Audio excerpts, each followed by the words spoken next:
अस्सलाम वालेकुम दोस्तों, अपनी नेक्स्ट वीडियो के साथ आपको वेलकम करता हूं अपने इस चैनल में। उम्मीद है सब खैरियत से होंगे। तो चलते हैं आज की अपनी अहम न्यूज और इन्फॉर्मेशन की जानब। इमिग्रेंट्स के हक में एक रैली निकाली गई है और एहतजाज जो है वो दूसरे शहरों तक भी जाने का जो है वो इरादा रखते हैं। इस पे बात करूंगा सबसे पहले। उसके बाद बच्चों वाली फैमिलीज के लिए बहुत मुफीद जो है अपडेट है जो आप लोगों के साथ शेयर करूंगा, जिसमें तरक्ता नमरोसा वालों के लिए खास तौर पर ये अपडेट्स हैं। स्पेन वर्क परमिट के बारे में कुछ अहम मालूमात है जो आप लोगों के साथ शेयर करूंगा। यूरोप आने का सस्ता तरीन तरीका कौन सा है, इस पे कुछ दोस्तों के कमेंट आए हैं, इसको कवर करूंगा वीडियो के आखिर में। तो दोस्तों, वीडियो की डिटेल्स की तरफ जाने से पहले आपको बताता चलूं कि कौन से लिंक आपको डिस्क्रिप्शन में मिलेंगे।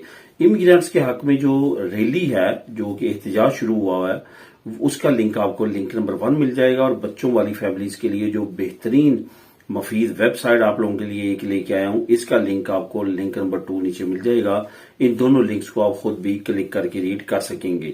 इसके साथ साथ लाजमी तौर पे चैनल को सब्सक्राइब करें ताकि मजीद आने वाली वीडियोस आप तक बर वक्त पहुंच सकें।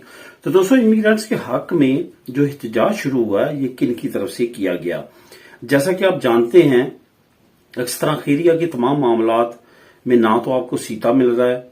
अगर आपको सीता खुशकिस्मती से मिल भी जाता है, आप अपनी फाइल को इनपुट कर देते हैं, तो जो पहले काम 1 महीने में होता था, अब 3-4 महीनों में वो काम होना शुरू हो चुका है। इसकी जो सबसे बड़ी वजूहात हैं, बहुत सारे लोग तो ये समझते हैं कि शायद जो है वो रश बहुत ज्यादा है। रश उतना ही है, 19-20 का फर्क है, लेकिन कुछ डिपार्टमेंट्स के जो काम थे वो भी इनके जुम्मे डाल दिए गए हैं, जिसकी वजह से इन पे प्रेशर जरूर बिल्ट हुआ है। लेकिन इससे भी ज्यादा जो अहम चीज हुई है वो ये है कि जो इनकी लेबर है, जो लोग पेंशनर पे चले जाते हैं या छोड़ जाते हैं इस जॉब को, या उनका कॉन्ट्रैक्ट खत्म हो जाता है, उसके अगेंस्ट जो है हुकूमत मजीद एम्प्लॉइज इस डिपार्टमेंट में नहीं लेके आ रही फिलहाल, जिसपे बड़े एहतजाज शुरू हो चुके हैं। और मुख्तलिफ जो है वो बड़े बड़े शहरों में ये एहतजाज किए जा रहे हैं कि लोगों को सीटें भी नहीं मिल रही। अगर सीटें मिल भी जाते हैं, फाइल सबमिट कर भी देते हैं, तो वो उनकी फाइल को इतना टाइम लग जाता है कि जो पहले से डबल और ट्रिपल टाइम लगना शुरू हो चुका है। अब उम्मीद की जाती है कि इन एहतजाजों के रिजल्ट में हुकूमत कोई ना कोई स्टेप जरूर लेगी और इमिग्रेंट्स के लिए आसानियां पैदा होंगी। सबसे अच्छी बात यह है कि ये जो एहतजाज हो रहा है, ये उन एम्प्लॉइज का हो रहा है जो वहां पे काम करते हैं, यानी कि एडमिनिस्ट्रेटिव जो काम करते हैं, जो डिपार्टमेंट अक्सर खैरिया का है, वहां पे उनकी तरफ से ये एहतजाज शुरू किया गया है, जिसका बहुत ज्यादा इम्पैक्ट पड़ेगा हुकूमत में। और हुकूमत ज्यादा ज्यादा एम्प्लॉई इसमें लेके आएगी और इमिग्रेंट्स के लिए सीटा लेना और अपने काम को आगे लेके बढ़ना मजीद आसान हो जाएगा, जो कि अब तक बड़े शहरों में खासतौर पर बहुत ज्यादा मुश्किलात का शिकार है। अब दोस्तों, बात करेंगे बच्चों वाली फैमिलीज के लिए एक बहुत मुफीद वेबसाइट आप लोगों के लिए लेके आया हूं। आपके लिए ये जो वेबसाइट है, ये इतनी ज्यादा अहम है कि आप उस पे जिस प्रोविंस में रहते हैं, वो सिर्फ आपने प्रोविंस क्लिक करनी है। उसके नीचे आपको तमाम डिपार्टमेंट्स, तमाम प्राइवेट कंपनीज की तमाम लोगो और उनके नाम आ जाएंगे। उन लोगो नाम पे आप क्लिक करेंगे तो वहां पे आपको नजर आ जाएगा वो कंपनी या वो अदारा कितने % आपको जो है वो डिस्काउंट देता है। ये काफी अहम अपडेट है जो मैं आप लोगों के साथ शेयर करना चाहता था। काफी अरसे से ये वेबसाइट जो है, इस पे मैं कई मरतबा विजिट कर चुका हूं और इसमें काफी चीजें ऐसी थी जो कि अभी ऐड होने वाली थी, और मैंने रिसेंटली चेक किया कि इसमें बहुत सारी चीजें जो हैं वो नई ऐड हुई हैं। इसको अपडेट किया गया 2025 में, मजीद कुछ अदारे और कंपनीज इसमें ऐड किए गए हैं। ये जो नीचे मैं लिंक आपको दे रहा हूं, लिंक नंबर 2, इस पे जैसे आपने क्लिक करना है, ये आपको बताता चलूं कि अगर आपके पास तरक्ता नमरोसा जनरल है या तरक्ता नमरोसा स्पेसियल है, ये दोनों लोग जो हैं इससे फायदा उठा सकते हैं। इसके साथ साथ जिन लोगों के बच्चे जो हैं वो ज्यादा हैं, लेकिन उन्होंने अभी तक तरक्ता नमरोसा जो है वो अप्लाई नहीं किया, तो उनको लाजमी तौर पे तरक्ता नमरोसा जो है वो अप्लाई करना चाहिए, क्योंकि इसके आने वाले फ्यूचर में मजीद बहुत सारे बेनिफिट्स बढ़ने वाले हैं। ये जो लिंक मैं आप लोगों के लिए लेके आया हूं, जैसे आपने इस पे क्लिक करना है, आगे मुख्तलिफ जो है वो आपको मुख्तलिफ तरह के जो कॉर्नर टाइप खाने हैं वो मिलना शुरू हो जाएंगे, जो ऊपर से नीचे की तरफ हैं। उस पे department wise, province wise, company wise, productive wise आप तमाम चीजों को अलग-अलग क्लिक कर सकते हैं। फॉर एग्जांपल, अगर आप प्रोविंशियल वाइज क्लिक करते हैं कि आप किस प्रोविंस में रहते हैं, वहां पे सिलेक्ट करेंगे कतालूनिया, जैसे कतलुनिया से सिलेक्ट करेंगी तो आगे डिफरेंट कंपनीज, डिफरेंट डिपार्टमेंट्स की लिस्ट ओपन हो जाएगी और वहां पे आप देख सकेंगे कि कौन कौन सी कंपनीज, कौन कौन से डिपार्टमेंट जो हैं वो तरखेता नमरोसा पे उनको रखने वालों पे डिस्काउंट देते हैं। तो वहां पे आप बड़ी इजीली सिलेक्ट कर सकते हैं और नेक्स्ट टाइम जहां से आप परचेजिंग करना चाहें उनको वहां से जज कर सकते हैं और वहां से जाकर परचेजिंग कर सकते हैं। अब दोस्तों बात करते हैं स्पेन वर्क परमिट की। स्पेन वर्क परमिट के बारे में काफी अहम अपडेट जो है वो आप लोगों के साथ शेयर करूंगा। वर्क परमिट के बारे में बहुत सारे दोस्तों को कंफ्यूजन है, बहुत सारे दोस्त जो हैं इसके बारे में उस तरह से नहीं जानते जिस तरह से उनको जानना चाहिए। अब जो पाकिस्तान में बैठे हैं या जो दूसरे मुमालिक में बैठे हैं और वो स्पेन में वर्क परमिट अप्लाई करना चाहते हैं, उनको वहां पे एजेंट माफिया ने इतना ज्यादा जो है मोटिवेट किया हुआ है कि वो ये समझते हैं कि वो यहां से कोई भी वर्क परमिट ले लेंगे, एजेंटों को पैसे देंगे तो वो उनका 100% कन्फर्म है और उनका निकलना ही निकलना है।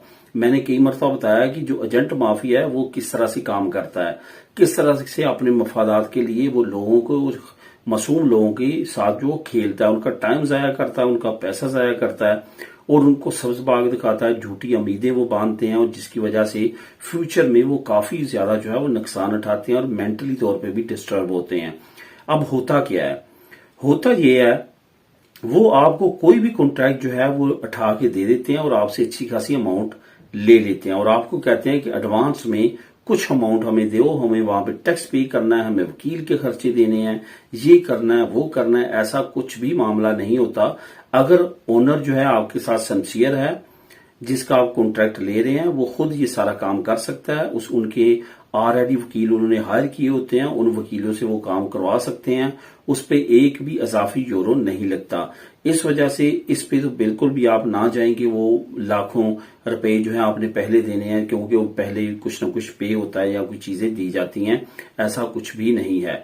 होता क्या है कि वो आपसे ये सारी अमाउंट लेने के बाद आपकी फाइल जो है वो कहीं इस तरह कर देते हैं कि आपको ख्याल ही नहीं रहता कि ये बंदा किस तरह से आपके साथ डील कर रहा है। मतलब ये बताने का आपको है कि आपको जो वो कॉन्ट्रैक्ट की बात करके आपसे अमाउंट एडवांस में लेता है, असल में वही उसकी अमाउंट होती है। आप अगला प्रोसेस भूल जाएं कि वो आपका काम करेगा। इस वजह से इस बारे में बिल्कुल भी मुझे कमेंट इस वजह से भी ना करें कि इस पे काफी मरतबा पहले ही बात कर चुका हूं कि एडवांस अमाउंट आपने बिल्कुल भी किसी एजेंट को नहीं देनी, क्योंकि वो ना तो आपका वीजा लगना है और ना ही वो आपकी अमाउंट वापस आनी है। अगर आएगी भी तो वो आपको किस्तों में थोड़ी थोड़ी करके वापस दे देगा, क्योंकि इनका प्रोग्राम कुछ और होता है। आप जैसे ये 100 लोगों से अगर 1-1 लाख भी ले लेंगे तो आपको पता है कि 1 करोड़ का बिजनेस करेंगे, वहां से जो अमाउंट आती रहेगी थोड़ी थोड़ी करके तमाम को वापस कर देंगे। आप कहेंगे बहुत शरीफ और अच्छा एजेंट है, क्योंकि इसने हमारी अमाउंट वापस कर दी, जो काम हमारा नहीं हुआ, हालांकि उसने अपनी गेम सीधी की है। इस वजह से जिससे भी काम करवाना है उसको ये कहना है मुझसे 8 की बजाय, मैं एग्जांपल दे रहा हूं, 8 चल नहीं रहा, मैं यहां पे एग्जांपल ये देता हूं, 40 की बजाय 45 ले लेना, लेकिन सारे बाद में दूंगा, पहले 1 रुपया नहीं दूंगा। अगर वो जेन्युइन होगा तो फिर वो आपका काम करेगा, वरना वो भाग जाएगा। तो वर्क परमिट जो है, जो ओवर एज बच्चों के लिए वालिदैन यहां से इशू करवाते हैं, उनके चांसेस बहुत ज्यादा होते हैं। लेकिन जो वैसे लोग जो हैं वो आना चाहते हैं, ऐसी भी कॉन्ट्रैक्ट लेके, तो खास तौर पे एजेंट माफिया से आपने बचना है, क्योंकि एम्बेसीज की तरफ से ऑलरेडी बहुत ज्यादा सख्ती हो चुकी है इन एजेंट माफिया की तरफ से, जो इन्होंने पहले कारनामे किए हैं। अब दोस्तों बात करते हैं यूरोप आने का सस्ता तरीन तरीका कौन सा है। असल में यूरोप आने के लिए मुख्तलिफ बेहतरीन तरीके थे पहले, जिसमें से 1-2 तरीके जो हैं अब यूरोप के डिफरेंट ममालिक ने बंद कर दिए, जिसमें गोल्डन वीजा स्कीम था, लेकिन वो थोड़ी सी सरमायाकार लोगों के लिए ज्यादा मुफीद था। जो आम लोग आने वाले हैं उनके लिए हमेशा ही सबसे बेहतरीन जो तरीका रहा है वो रहा है स्टूडेंट वीजा। अगर आपकी जो है वो स्टडी गैप कम है, आप एजुकेटेड हैं, आपकी एजुकेशन अच्छी है, आपकी स्किल बेस या आपके पास कोई हुनर है, तो आपके लिए दी बेस्ट एजुकेशन वीजा है। अगर आप स्टूडेंट वीजे पे आएंगे, आपकी कम अमाउंट लगेगी, यहाँ पे आते लीगल होंगे, आप काम कर सकेंगे, कल को आप लीगल हो सकेंगे, नेशनलिटी ले सकेंगे, बड़ी आसानियां रहेंगी। अगर आप किसी और तरीके के साथ आना चाहेंगे, अभी रिसेंटली एक दोस्त ने अपने एक बेटे के लिए जो है वो वर्क परमिट लिया है, हालांकि ओवर एज बेटे के लिए वर्क परमिट लिया है, जो कि पाकिस्तानी 70 लाख रुपए का उसको स्पेन का वर्क परमिट मिला है। जिस पे उसको उम्मीद है कि यहाँ पे स्पेन से तो वो पास हो चुका है, अब वो वहां पे गया है पाकिस्तान में और वहां पे उसका तमाम प्रोसेस होगा। बहुत ज्यादा उसको उम्मीद है कि ये पास होगा, क्योंकि ओवर आज बच्चों में जो है वो ह्यूमन राइट्स भी आ जाते हैं और बाकी सारी चीजें, इस वजह से बहुत ज्यादा चांस होते हैं उनके। तो इस वजह से जो स्टडी वीजा है या इस तरह का, उस पर बहुत कम अमाउंट लगती है। ये मैं आपको बता रहा हूँ जो ओवर एज बच्चों के लिए। वैसे तो बहुत ज्यादा अमाउंट अभी मजीद बढ़ चुकी है, क्योंकि यूरो और रुपए का जो डिफरेंट है अभी एक्सचेंज रेट है वो भी बहुत ज्यादा बढ़ चुका है। तो दोस्तों यही थी आज की अहम इन्फॉर्मेशन और न्यूज। मिलेंगे नेक्स्ट वीडियो में नई अपडेट्स के साथ। अल्लाह हाफिज।